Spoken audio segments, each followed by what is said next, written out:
Oh, hey. Hey, Dr. Gonzalez. Thank you so much for taking the time to answer a 69-question interview with us. Of course. Come on in, guys. Okay, cool. Let's do this. So, how long does a typical day for you start out? Well, I'm usually up before 6, shower, brush my teeth, try to get a workout in, and then I walk my dog. What's your dog's name? Sebastian. No. Why Sebastian? He's actually named after the Ryan Phillippe character in Cruel Intentions. Is that your favorite movie? It's not my favorite, but it's up there. What's your favorite thing to eat for breakfast? I don't have a lot of time for breakfast, but when I do, spinach feta wrap. What's your go-to coffee order? Iced Americano, 4 shots, splash of almond milk. What time do you typically get into the office? I'm here by 8 a.m. What time do you start seeing patients? We start with patients at 9. So, why urology? Well, because it's the only thing that fits me right now. Was that a Mean Girls reference? It was. Good job. But, okay, seriously, what is urology? Urology is a surgical subspecialty that focuses on the management of medical and surgical conditions that arise from the genitourinary tract. What? Urologists basically help manage everything having to do with urination and sex. How did you become interested in sexual medicine? I thought it was a cool way to have a meaningful impact on the quality of life of my patients. If you don't mind me asking, what is sexual medicine? Sexual medicine is a multidisciplinary field that helps manage various sexual dysfunctions. Wait, is this a new office? It is. Thanks for noticing. How long have you been here? We moved in November 2023. Where's your office located? We are in the Miracle Mile neighborhood of Los Angeles. Are you originally from LA? I am. I actually lived here until my early 20s before I moved to New York to do medical school and residency. What do you miss most about New York? The fall and winter fashions, but definitely not the cold. Working in LA, have you ever treated a celebrity? If I could, I couldn't tell you. Which celebrity do you secretly have a crush on? Probably a tie between Henry Cavill and Matt Bomer. What celebrity do you aspire to be like? Kris Jenner. Now that's a boss. Do you consider yourself a boss? I mean, I run my own practice, so I guess. Do you like having your own practice? Yeah, I wouldn't have it any other way. What's the hardest thing about being in a private practice? Running a business. Surprisingly, they don't teach you that in medical school. Can we talk about sex now? Absolutely. I've been waiting for this part. So, how would you define sexual health? Well, the World Health Organization defines it as a state of physical, emotional, mental, and social well-being in relationship to sexuality. And how do you see it?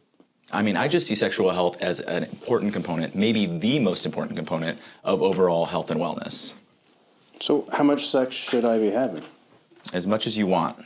But really, there's no right answer here. Just remember, sex has a lot of health benefits. Oh, really? Like what?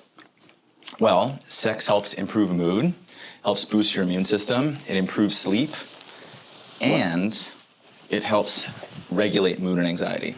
Wow. So, what are the most common misconceptions about sex? That everyone's having it. Some people choose to not have sex, and others avoid it at all costs. Why would anyone avoid sex? Well, if it's painful for starters. Is that common? It is. Pain with sex, or what we call dyspareunia, affects up to 30% of women at some point in their life. What causes dyspareunia? There's a lot of different factors, but hormones play an important role. Which hormones specifically? The best hormones, the sex steroid hormones, testosterone and estradiol. What's the biggest misconception about these hormones? That they only have to do with sex. What else do they do?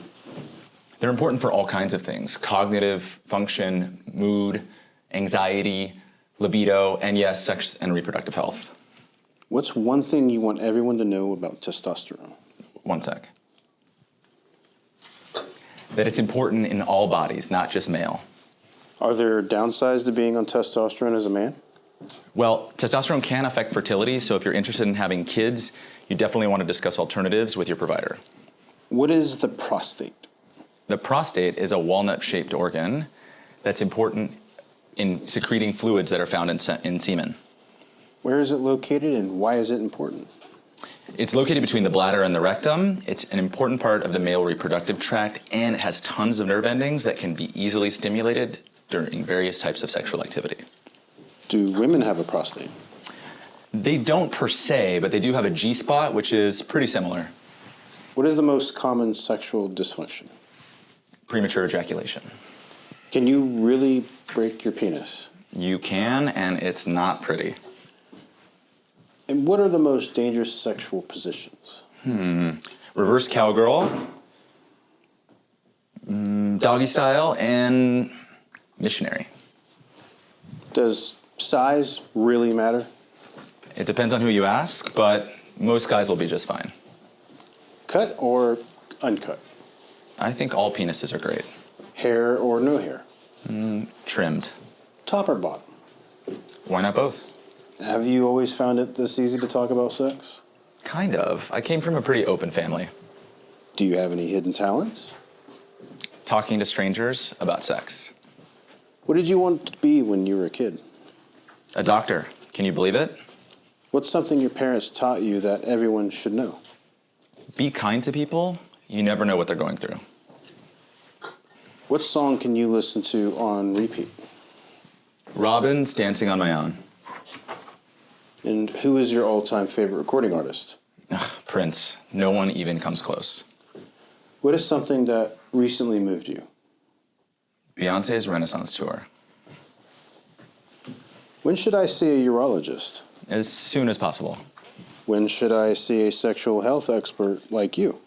If you're not having the kind of sex that you want, What is the most common question you get about being a gay urologist? oh my God, do you look at penises all day long? What's the craziest thing you've seen in a human body? A baby. What do you do for your free time? Well, I'm CEO and co-founder of Popstar. Popstar, what's that? Popstar is a men's sexual health and wellness brand. Our initial product was a semen volume and taste enhancer, and we just launched a fertility product. That's exciting. Yeah. Where can I find out more? At Popstar Labs on any major social media platform. Wait, what's that? Oh, this? This is a shockwave device. Ouch, that sounds painful. What's it used for? Oh, it's pretty painless. We use it to treat erectile dysfunction and chronic pelvic pain. Are you sad that this interview's almost over? Not really. What's one thing you regret we didn't talk about? I think we covered a lot. Okay, last two questions. What's one piece of advice would you give to your younger self? Know your worth. And what's one piece of advice would you give to prospective patients? Don't wait. Have better sex. Well, thank you so much. That's it. You answered all 69 of our questions. Well, thank you guys. Now you got to get out of here. I got a lot of work to do.